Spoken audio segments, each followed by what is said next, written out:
Greetings and salutations, friends, and welcome back to the TeamIslas podcast, episode number 2. My name is Doug Bush, and today I'm joined by Patricia Islas and Zach Scheer. And this podcast is for anyone looking to better themselves in percussion education.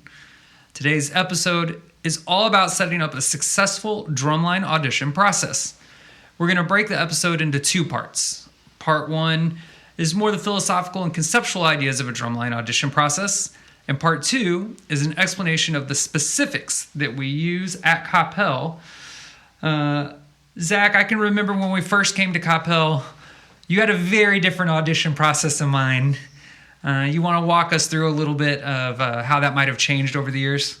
Yes, absolutely. So, Mr. Bush, first I'll say that it changed because of you guys. And so I give you all the credit for that. And I will also say that, especially the further I get away from it and the more I look back at how things developed at Coppell, I can say with confidence that this was the number one difference maker in what we did at Coppell. And so people have asked me multiple times, and I know people have asked you the same thing. You know, they see a video or they see a live performance of Coppell doing something really impressive. The students at Coppell playing in a very impressive way.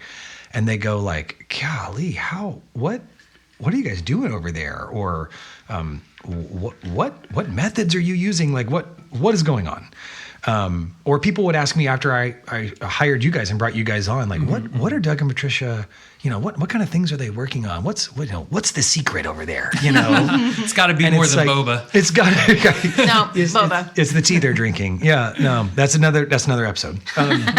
But it always, those conversations are always, there's always an assumption that it's like something about the way we're cleaning the rolls, or like some secret method of the quad tuning, or the way Patricia teaches permutations, or it's like, no, it's none of that. In fact, I would argue that like you could not listen to any of the future episodes we're going to do. You should listen to them, but even if you change nothing about everything else you do, if you were to implement a time-tested, proven method of your the way you do your drumline auditions, you would see exponential results, and that was my experience. So, Mr. Bush, I have a vivid memory of us being in front of the drumline in the fall.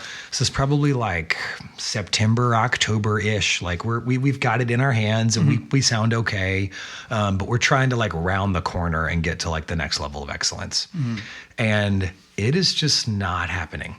It's just, and it hasn't happened. I feel like it was had been this way for like maybe a week, and it was kind of like, okay, I don't know what to do here next.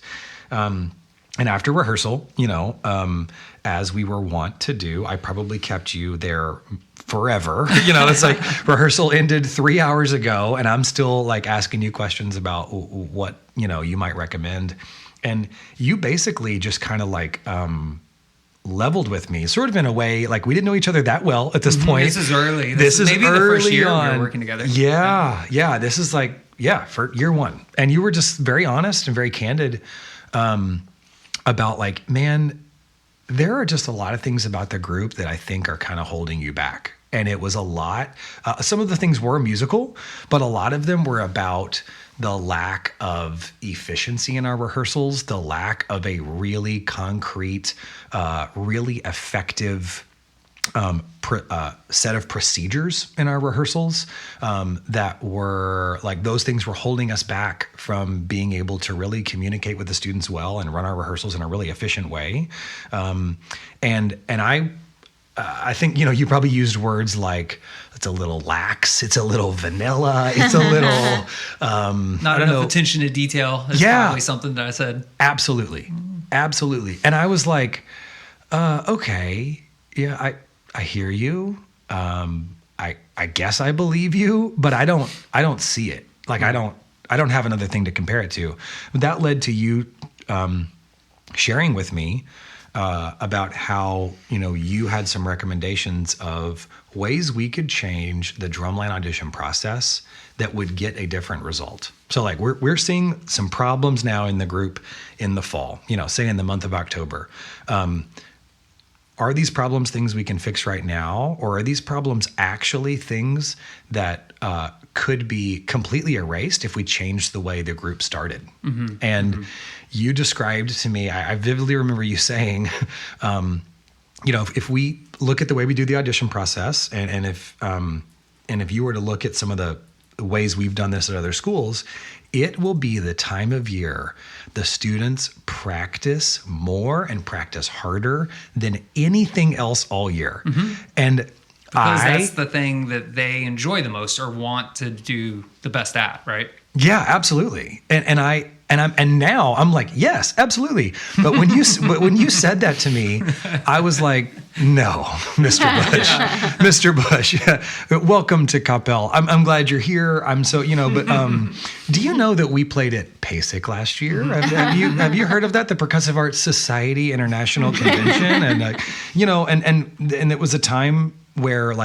there were a lot of things that the students at Coppell were working really hard on. Oh, yeah. Right? And practicing a lot for. For sure. And it wasn't like we weren't working hard at marching band, or being a good drumline. We were. So you said that to me, and I was just like, no, that's not right. But again, this was like in October. So by the time we got to the time where we were going to roll out Drumline Auditions, I was willing to try this, and I was like, okay, we're going to do this, and if I fast forward to the next October, right, the difference that the audition process made was night and day. It was night and day. The ability to go, okay, the problems I see now, I'm going to make those things I'm going to make those things a big emphasis in what the students are required to do to even get into the group next year, right? Mm-hmm. So, something when I was thinking about talking about Drumline Auditions, I wrote down instead of starting the season or during the season trying to figure out how can we get better at marking time or starting a rep or making sure the students all start and stop in the right place, or we just went to the Plano Drumline contest and it really just looked like the vibe of the group was kind of weak, or whatever these problems are. Instead of making those things we work on in rehearsal during the season, what if we made them prerequisites to even get in the group? Mm-hmm. You're just, it puts your starting point for the season so much further down the road. So it was a night and day difference for me. And then as I got to get to a point in my career where I was able to go and was asked to come into clinic other groups, I would have this exact same, my experience was replicated multiple times, where I would come into a group, say in September or October, and they're good. They're doing a lot of really good things, but I'm seeing these problems that are oh man, I don't, if I'm really honest with you, I don't know we can fix these right now. Mm-hmm. I the trajectory of your group is such that we need to make such a big adjustment. It might not be possible when we're this close to the end. Yep. But I guarantee you, if let's go to dinner afterwards, and it might take 3 hours, but we're going to talk about your Drumline audition. And if you will change the way, if you will incentivize the things that are the problems you're experiencing now, the difference you will see is just absolutely exponential. Absolutely. So, it just made such a huge difference at Coppell. And I think talking about the nuts and bolts of how that was put together is going to make for a great episode. Absolutely. And I want to be clear that it wasn't just at Coppell. This had been years of kind of developing this process, and the system had been forged in the fires of excellent percussion education alongside people. The first person to really put me at a high level of this was T.R. Fitzgibbon, who was the caption head when we were at Southwind, and works in some kind of machine-based artificial intelligence Google thing. Now he's much too smart to do this gig anymore. But he was the first person to really kind of start to point some of these ideas our direction, and then alongside Jimmy LeBrecq at Lake Highlands and Highland Park, and John Bingaman. All the way back at Allen. Only us old heads know that Bingaman, was there, which was so impressive. I can remember one of the very first I mean, it was comical. There's like, if anyone that doesn't know outside of Texas, like Allen notoriously is like grotesquely large. Yes. The school and the band, like they should be broken up into multiple, but they're just one, you know. So I don't know. There's just something comical, like 800 kids in the band or whatever, and you come in and this audition. I remember this like one night with Bingham, and it was something like the audition for the night was like cymbals, bass, and front ensemble. It might not even been all by itself, and that was the entire day because there was a whole nother day, but. That band's culture was very different than the Coppell one, right? You know, Coppell's drumline culture is crazy competitive because we have this very unique, wonderful situation to have a varsity and junior varsity. So just like your other like elite athletic programs, not everyone gets to be a varsity cheerleader or gets to be a varsity, you know, football player. Yes, you have a spot in band, but you're not guaranteed a spot on the varsity drumline. And it facilitates. Allen was very much the opposite. I mean, if you showed up and you could breathe, you can be on the drumline. There's 5 million kids. But I remember being so impressed at how hard the kids worked and how well, like how the overall standard and quality throughout the entire thing of some of the systems that Bingham was using. Now, was it a little long or did it require refinement? Yeah, of course. You know, all of us, right? You know, like a lot of great educators, we refine and, you know, so this isn't just, you know, like a Coppell thing. This is a multi-year process that worked in multiple situations. And I think at the end of the day, the reason that it consistently works really, really well is there's like 2 very, very, very strong goals. Number one, the vast majority of the students in your program, the thing they enjoy most is drumline. That is the biggest reason they're there, right? And so they will work harder for that. So we can kind of leverage this time for the personal growth of the student in a way that we can't always leverage other activities during the year. That's number one. And then number 2, getting the right student in the right spot is integral. You can, if that kid, even though that kid's really smart and they're wonderful, but you know, they don't have that natural flow or touch or whatever, man, what you could do for that kid and your program by putting them on second bass instead of second snare is huge, right? And I don't know how many times Miss Islas and I over the years have seen people really struggle because they put that kid on xylo that they really shouldn't have put on xylo, or they put that kid on bottom that they really shouldn't, or whatever, you know, or a kid on quad. So I think those are the 2 big things. And to kind of speak a little bit to that expended time to develop fundamentals and how strong that is, I know that's something, Miss Islas, that you feel strongly about. Yeah, I do. You know, having this process, I guess, that we have developed is really beneficial because it allows for a lot of focused, intentional work done on fundamentals, where anytime throughout the rest of the year, it might not be as important as it is right now to the students. Even arguably in marching band season, when they're playing these fundamentals every day, it might not be as important to them because during the audition period, there is a standard that they're adhering to, and it's really important at the beginning that we set that standard. You know, I was listening to a podcast a few weeks ago, a lady, Dr. Gabrielle Lyon, and she's a physician. She's a bestseller. She focuses on skeletal muscle, nothing related to music at all. But she said something that really struck home with me. That was, she doesn't set goals, she sets standards. Mm-hmm. And what she meant by that was goals are going to come and go throughout your life. Goals are external. But standards, if you adhere to them, if you set your standard high and are consistent with trying to achieve that standard, it's going to put you in the conversation of being able to achieve whatever goals that you want to achieve, whatever goals come your way. And so this Drumline audition is a great opportunity to really clarify what the standard is.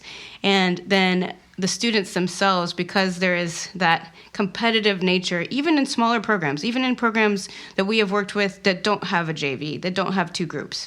But there is going to be a number assigned to how they perform the green exercise or the timing exercise that they're being compared to with their peers. Because they know that, they will put more effort into achieving those standards. Yeah, Miss Islas, so, you know, when you were talking about that, talking about standards and there's a number assigned and all those things and how, like, focusing on fundamentals, this gives the students an opportunity to show what they can do, you know, and that sounds obvious, but if your process, and I'm talking about myself here, like before we changed this at Capel, the process, the drumline audition process we were doing, there weren't numbers assigned. Like there was not a like, okay, you came in and you played this and this is the score. It was more just very general. Like we're all going to kind of hear you play and we're going to talk about some things and give some feedback and then we're going to make the call. So as we sort of shift to the nuts and bolts, I think kind of the last thing to talk about on the like more philosophical end or the why we're advocating for or sharing with you, you know, that you could change your drumline audition process or consider some new things is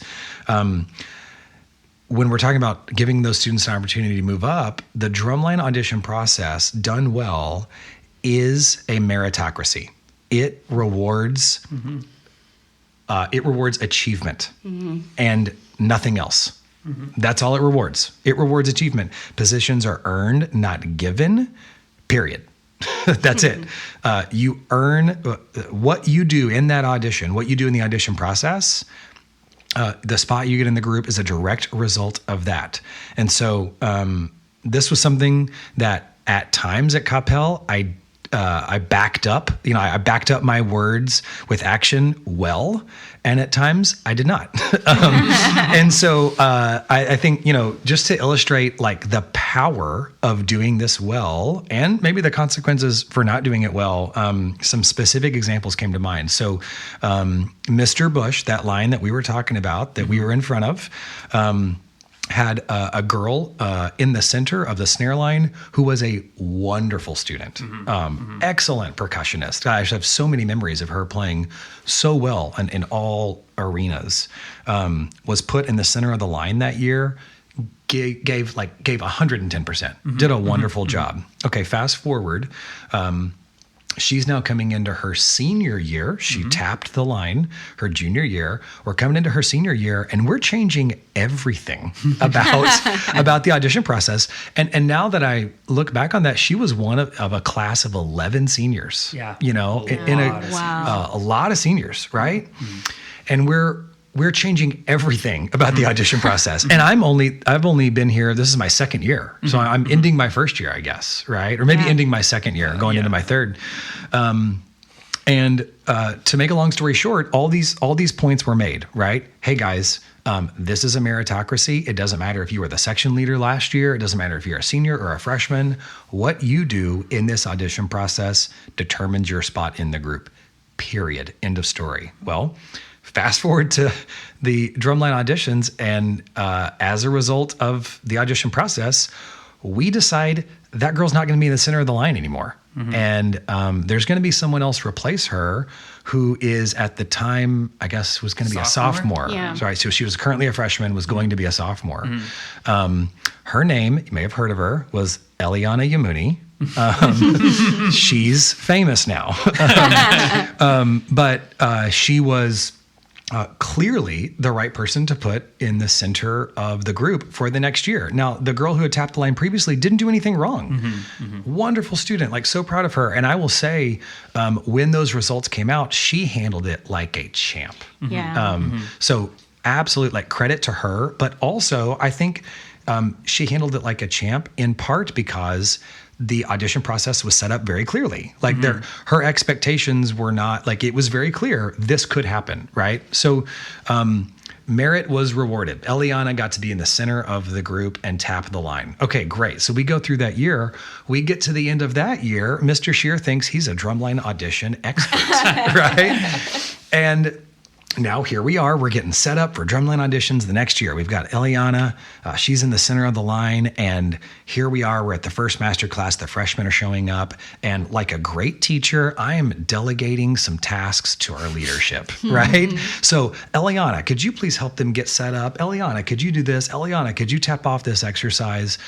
Hey everybody, I want you to meet Eliana. She was the section leader last year. Yeah. Well, unbeknownst to me, there was another student in the group, great snare drummer, wonderful student, wonderful percussionist, who had it in his mind that he was in the running to be the section leader. Even though Eliana was the year before, he had seen Eliana take over someone else. And he Yeah. thought now it's my turn, you know, Yeah. and I'm going to work really hard and I'm going to do this.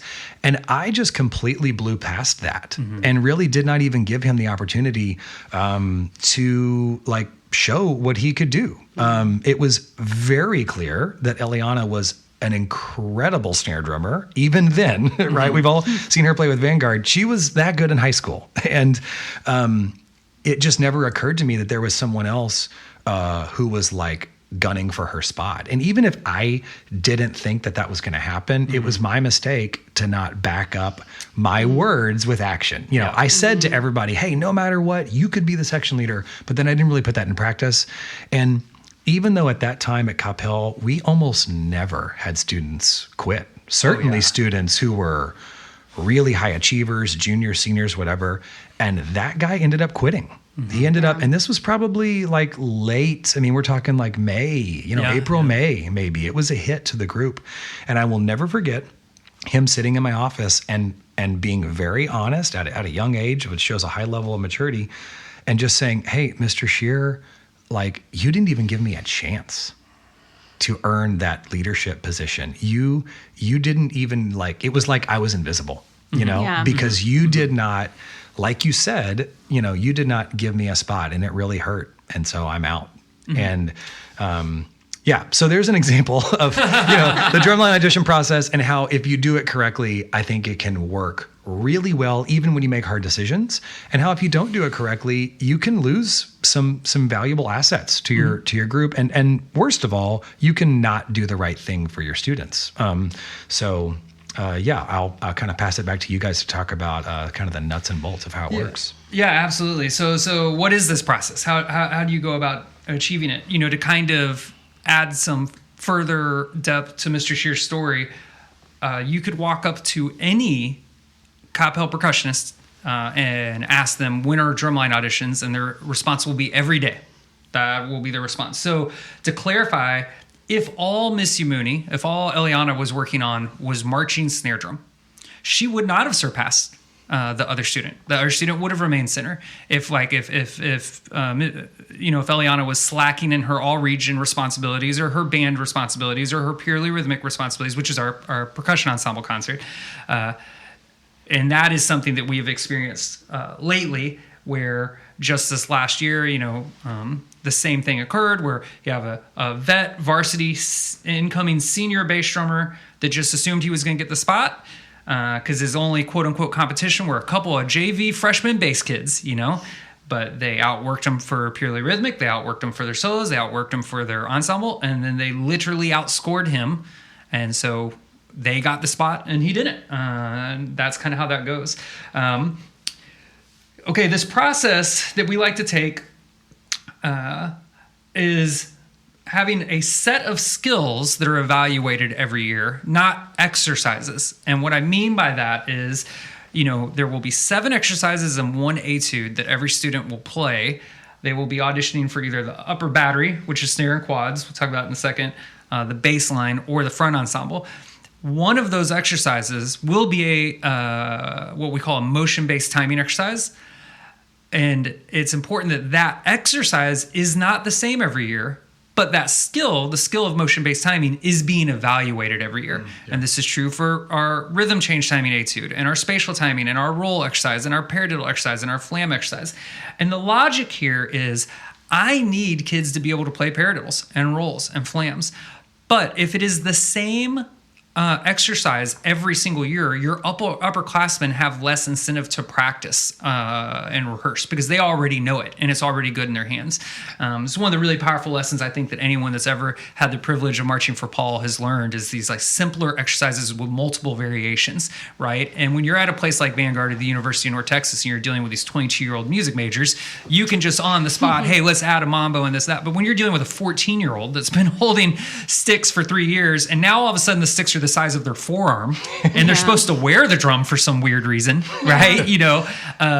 It's more like the variations are happening at a much slower rate, like once or twice a year, right? And this is reflective in one of them. So you have 7 exercises and 1 etude, and in that evaluation process, once they actually come in and do the audition, Each of the exercises are assigned 10 points of worth, and the etude is assigned 30 points of worth, which equals 100 points. And that means that there's a very clear spreadsheet at the end where you can kind of evaluate every student's numerical ranking based on however many judges are involved in the process and whatnot. But, Ms. Islas, do you want to take a second to talk about some of the front ensemble specific stuff? Yeah, so I'm looking at the list of exercises and requirements for our audition in 2024.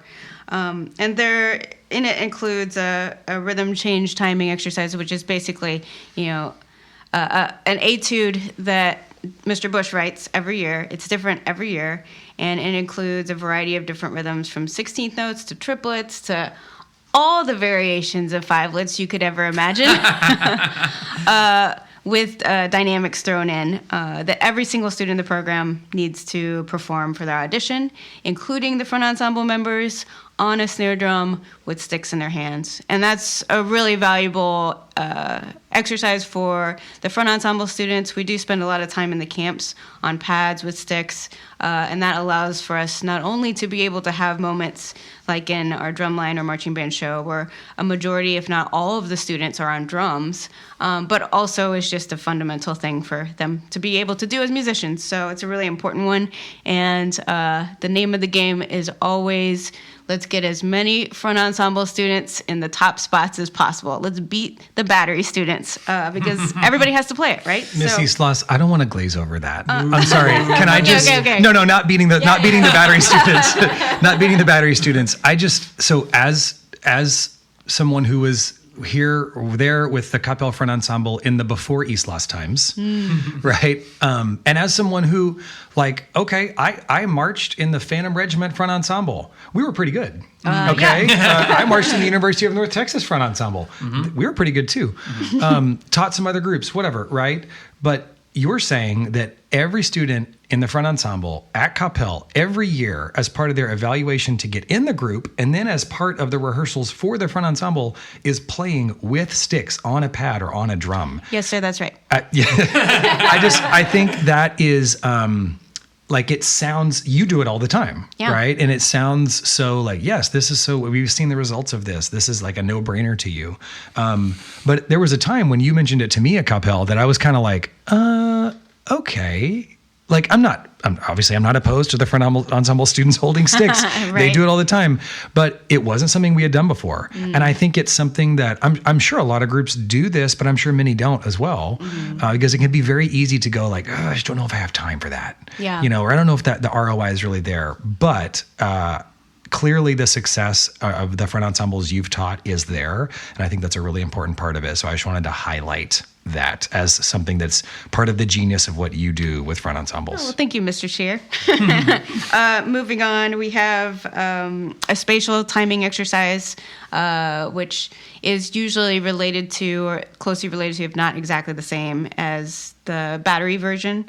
And then the next 5 exercises or skills within the audition are generally based around things that either A, I foresee as skills we need to collectively start to develop or continue to work on, or B, skills that I would like to include in the arrangements of the marching band or the drumline show, or both. Because fortunately Mr. Bush and I arrange for the group, that gives us a little bit more freedom there, but even for groups that we write for, that is on our questionnaire for the percussion instructors, what types of skills do you want us to include in the music? And it could be as limited or as varied as they like. So it could be something like, for example, this past year, we had a one-handed roll exercise as one of our format exercises not because we had a lot of one-handed roll techniques in the show, but that the technique leads to other things like triple laterals or double laterals that I did believe were weak and that I wanted to include in some of the music that we're going to do this year. So it became one of the audition exercises. So I will typically have 2 4-mallet exercises and 2 or 3 2-mallet exercises. The breakdown tends to go, we have something that is kind of a run-based exercise like a green or rhythmic scale variations, if you're familiar with that exercise. It's in momentum if you're not familiar with that exercise. What's momentum? Momentum is a 2-mallet solo and exercise book that I wrote that goes from beginning exercises all the way to more advanced. And it has 2-mallet solos at the end of it that demonstrate the skills involved in the exercises. We'll have some kind of run-based exercise. We'll have maybe an arpeggio-based exercise. This past year, one of our 2-mallet parts of the audition was actually a short etude or a segment of one of the pieces out of Momentum, actually, because for the 2024 Drumline show, I hadn't written it at the moment, but I had envisioned that I wanted some kind of split 2-voicing entanglement style syncopated thing. So I took a segment of entanglement, which is the last solo in Momentum, and gave that to the students to learn. And one of my favorite moments of this past audition process was in one of the master classes. I'm there with all the students who are interested in auditioning for the Varsity Front Ensemble, and there's 25 or 30 students all playing entanglement together. It was really, really cool. And then the last portion of the audition is some actual music. And in terms of the scores, that part of it for both the battery and the front ensemble sections is weighted heavier than each individual exercise. And a lot of the time that part of the audition is specifically from whatever solo the student is going to be playing for their solo and ensemble piece. And we only do about a minute of it. It's not the entire piece. So we have some students that are playing these advanced format, 11-minute pieces. They're not going to do that. I mean, their time slot is too short to be able to accomplish that. But we have a little moment of actual music that is appropriate to their playing level. So the adjudicators, the staff, can see, all of these skills that they're demonstrating. How does that apply when they actually put it all together? So one more thing before I toss it back to Doug. The transition from the 8th grade to the 9th grade, for many reasons, is one of the most intense and most challenging and most demanding transitions that a student will go through from their 6th grade all the way to their 12th grade year.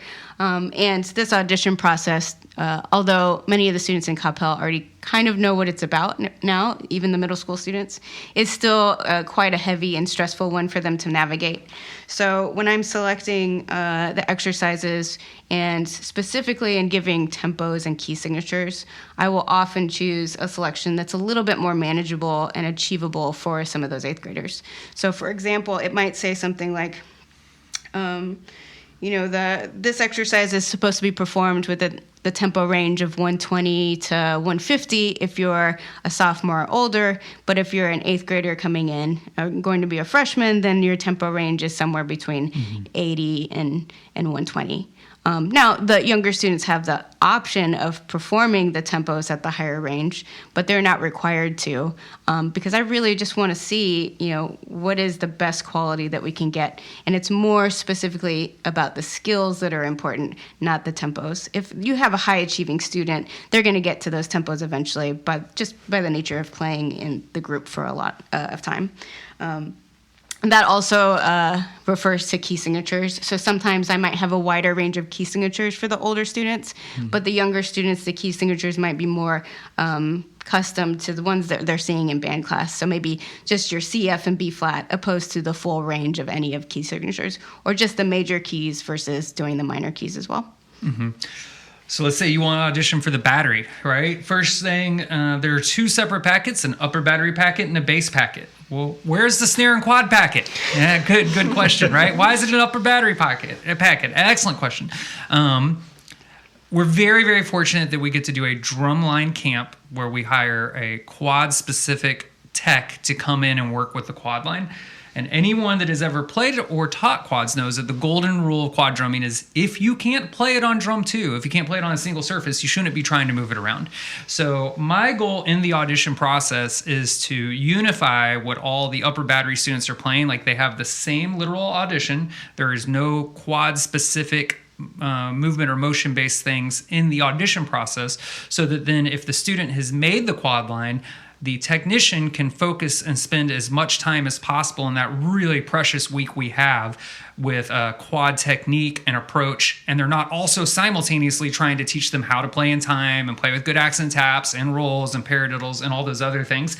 Because I think that once the season gets going, most of us are not fortunate to have a full-time quad technician or bass technician. So like those camps, it's really vital that if you are able to bring in someone to work with the bass line or quad line, that they're able to do as much bass and quad specific stuff as possible then, because that's one of the few times the whole year they'll be able to do it. We got these 7 exercises. There's going to be a motion-based one. There's going to be a spatial timing one. There's going to be a rhythm change timing one that, like Miss Islas said, is that etude, page-long etude. There's going to be paradiddles. There's going to be rolls. There's going to be flams. And there's going to be some kind of stick control. And the bass packet is almost identical. It might come to surprise to some. We play very, very little bass splits. Like there are very few exercise-oriented bass splits that the bass line at Capel plays. We play a split for 8 on a hand. That's kind of it. Our roll exercise, we just kind of each measure, go down the drums. But really we have one bass split that we work on. Here's a lot of music that these kids have to learn. A lot. And I need my bass drummers to just be good percussionists. They grow a ton by being able to play the paradiddle exercise unison on 5th bass, or the roll exercise along with the upper battery. And that goes very far into establishing a healthy, strong bass culture as well, where, hey, just because you are on bass, you're not expected to not be able to play rolls and paradiddles or any of these other things. You know, that's part of the process as well. All of this is handed out in a packet where it is clearly defined. Literally, like on the first page, you open up the packet and it will say every exercise. It will, for each exercise, it will clearly state that the student will choose the tempo when they come in for the audition within an assigned tempo range. You know, potentially, let's say we're doing the paradiddle exercise, and the paradiddle exercise this year is Purdy's punchy paradiddles. Right? And it'll say tempo range of 140 to 160. The student will choose that. It will say, okay, you're going to get 8 from the Met. We're going to mark time. At the release, the sticks are going to come down on beat 2. And this is really important so that not just that it's at a place that can be referenced by the students over and over for clarity, but also for the parents, right? So that everyone knows from the beginning, here are the expectations, here are the things that we're doing, and here is how we're going to do them. This process, from when we hand it out, we specifically hand the packet out the week before spring break, because the week prior to that, we finished our percussion ensemble concert. So we're not worried about the percussion ensemble concert anymore. We handed out the week before spring break. A lot of our students, that gives them spring break to practice. That's what a lot of them will do kind of during that time if they're not going on some type of vacation. And we try to aim for about a 5-week process. It's the Goldilocks thing. Not too long, not too short, just right. It's essentially what we're trying to guide the students through is 3 weeks to learn everything they need to for the audition.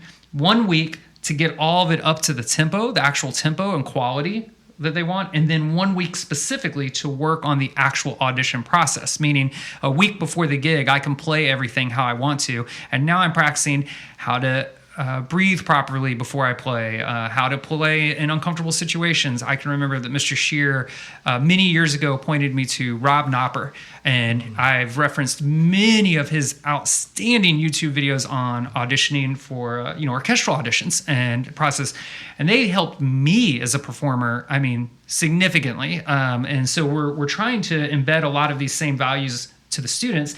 And guess what, folks? This is something they can apply to everything they're doing, not just the Drumline audition. This is the same process that we use and reinforce in middle school for their solos, for the region process, for anything else they're doing. And I think, for example, this year, Miss Islas, as we transitioned out of Drumline and started to do the focus more on the region or tightening up the region stuff, this, I know, was a frustration you had with some of the students this year, is that they did not recognize that they could carry some of these skills over with them. They had made a separation in their mind. Oh, here's Drumline and here's region, right? Do you want to speak to that a little bit? Yeah, when we started to dig